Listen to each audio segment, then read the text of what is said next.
नमस्कार दोस्तों, द हिंदी पाठशाला 91 चैनल में आपका स्वागत है। हम पढ़ रहे संपूर्ण हिंदी व्याकरण, जिसमें आज की हमारी क्लास नंबर है 46 यानी 47 और हमारा टॉपिक चल रहा है, हमारा प्रकरण चल रहा है समास प्रकरण। और समास की आज हमारी अंतिम क्लास है। ठीक है, क्लास नंबर 6, ये समास की 6ठी क्लास है, जिसमें हम पढ़ने जा रहे हैं बहुब्रीहि समास। तो दोस्तों आइए दोस्तों, बिना देर के आज की क्लास को हम शुरू करते हैं और बहुब्रीहि समास को आज हम पूर्ण कर देते हैं। दोस्तों बहुब्रीहि समास में क्या होता है कि इस समास का कोई भी प्रधान नहीं होता। मतलब इस समास का कोई भी प्रधान नहीं होता, बल्कि अन्य पद की प्रधानता का बोध होता है। यानी इसका पहला पद दूसरा पद कोई प्रधान नहीं होता, लेकिन इसमें अन्य पद जो होता है वो प्रधान होता है। यानी इसमें दोनों पद मिलकर किसी अन्य के अर्थ में क्या हो जाता है, रूढ़ हो जाते हैं। यानी दोनों पद मिलकर अन्य के अर्थ में रूढ़ हो जाते हैं, न पहला पद न दूसरा पद, यानी अन्य पद जो है वो इसका बोध होता है। जैसे कि देखिए दोस्तों उदाहरण, यानी गुड़ाकेश, एक उदाहरण है गुड़ाकेश, यानी गुड़ा का प्लस इस, यानी नींद का ईश्वर है जो, अर्थात अर्जुन या शिव, ये तीसरा अर्थ हो गया। न तो गुड़ा का न इस है, यानी नींद का है जो ईश्वर, यानी नींद का है ईश्वर जो, कौन है वो, यानी अर्जुन या फिर शिव, ये तीसरा अर्थ निकल गया।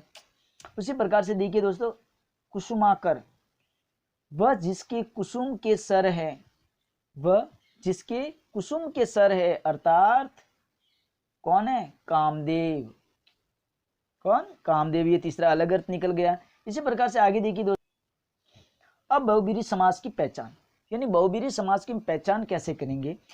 तो पहचान से संबंधित हम कुल 4 नियम को पढ़ते हैं अभी। देखिए जो पहला है पहचान से संबंधित, यानी इसकी पहचान के लिए इसका कोई भी पद प्रधान न होकर अन्य पद प्रधान होता है। पहली बात तो ये कि इस समास के अंदर बहुब्रीहि समास का कोई भी पद प्रधान नहीं होता, बल्कि अन्य पद प्रधान होता है। उसी प्रकार से दूसरी विशेषता है कि इसके दोनों पद मिलकर अन्य पद का अर्थ प्रकट करते, और दोनों ही पद जो है वो प्रधान नहीं होते, तीसरा पद प्रधान होता है, यानी अन्य पद प्रधान होता है, और दोनों ही पद मिलकर किसी अन्य पद का अर्थ प्रकट करते हैं।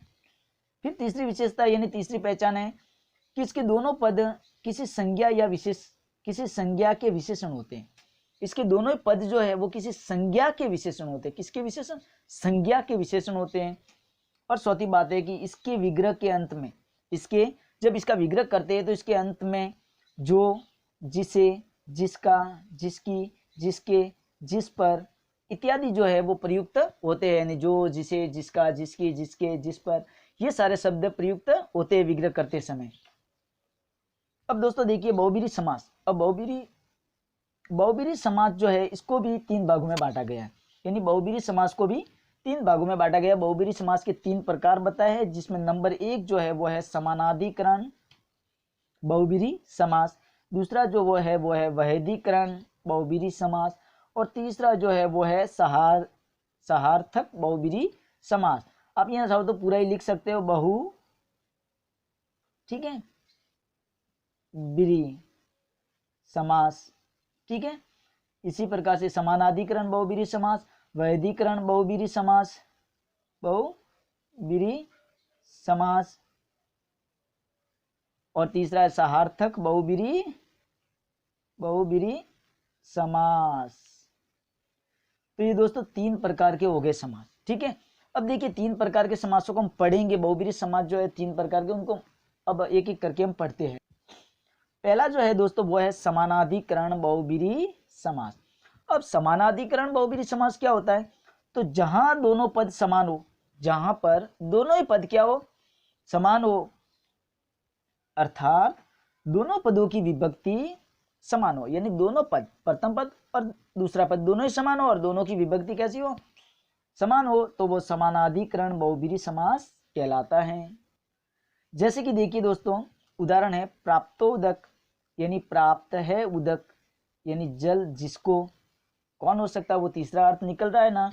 उसी प्रकार से लब्ध प्रतिष्ठित, यानी पाली है प्रतिष्ठा जिसने, ठीक है। उसी प्रकार से अगला उदाहरण है कलह प्रिय, प्रिय है कलह जिसको, अब वो कोई भी हो सकता है कलह पालने वाला, ठीक है, तो ये अलग ही अर्थ निकल रहा है। उसी प्रकार से दोस्तों अगला जो है दूसरा है वो है वैयाधिकरण बहुब्रीहि समास। अब वैधिकरण बहुब्रीहि समास में क्या होता है कि इस समास में दोनों पदों की विभक्ति असमान होती है, यानी दोनों पदों की विभक्ति कैसी होती है, समान नहीं असमान होती है। समान होती है तो वो समानाधिकरण हो जाएगा, और दोनों पदों की विभक्ति असमान है तो वो वैधिकरण समास यानी वैधिकरण बहुब्रीहि समास होगा, इसलिए इसे वैधिकरण बहुब्रीहि समास कहते हैं। जैसे कि देखिए हिम तन्या, हिम की तन्या मतलब तन्या यानी पुत्री, ठीक है, जो अर्थात कौन, पार्वती। हिम की तन्या कौन है, पुत्री। अब दोनों ही पद अलग अलग हैं। हिम की तन्या यानी पुत्री कौन है, वो है पार्वती। उसी प्रकार से दीर्घ बाहु, दीर्घ यानी लंबी, दीर्घ है यानी लंबी है, बाहु यानी भुजाएं जिसकी, कौन है वो, विष्णु। जिसकी भुजाएं लंबी है वो कौन है, विष्णु। उसी प्रकार से आजानु बाहु, बाहु है घुटनों तक लंबी जिसकी, बाहु यानी भुजाएं जो है घुटनों तक जिसकी लंबी है वो कौन है, अर्थात राम है। तो ये हो गया वैधिकरण बहुब्रीहि समास। इसी प्रकार से आगे अब तीसरा जो है वो है सहार्थक बहुब्रीहि समास।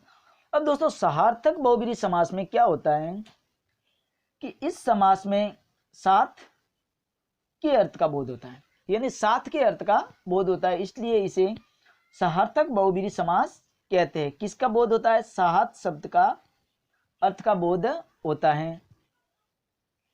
जैसे कि देखिए सपरिवार यानी परिवार के साथ है जो, अर्थात राम। साथ का अर्थ बोध हो रहा है ना, परिवार के साथ कौन है, राम है।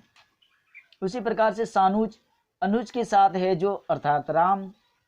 सकुशल, कुशलता के साथ है जो, अब सकुशल आप भी हो सकते हैं, हम भी हो सकते हैं, यानी स्वकुशलता के साथ है वो सकुशल।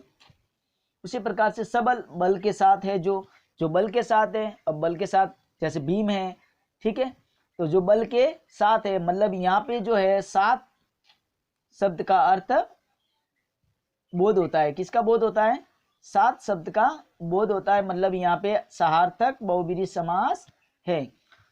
दोस्तों हमारी वीडियो कैसी लगी, वीडियो को लाइक करें, ज़्यादा से ज़्यादा शेयर करें और हमारे चैनल को सब्सक्राइब करके हमें सपोर्ट करें। धन्यवाद।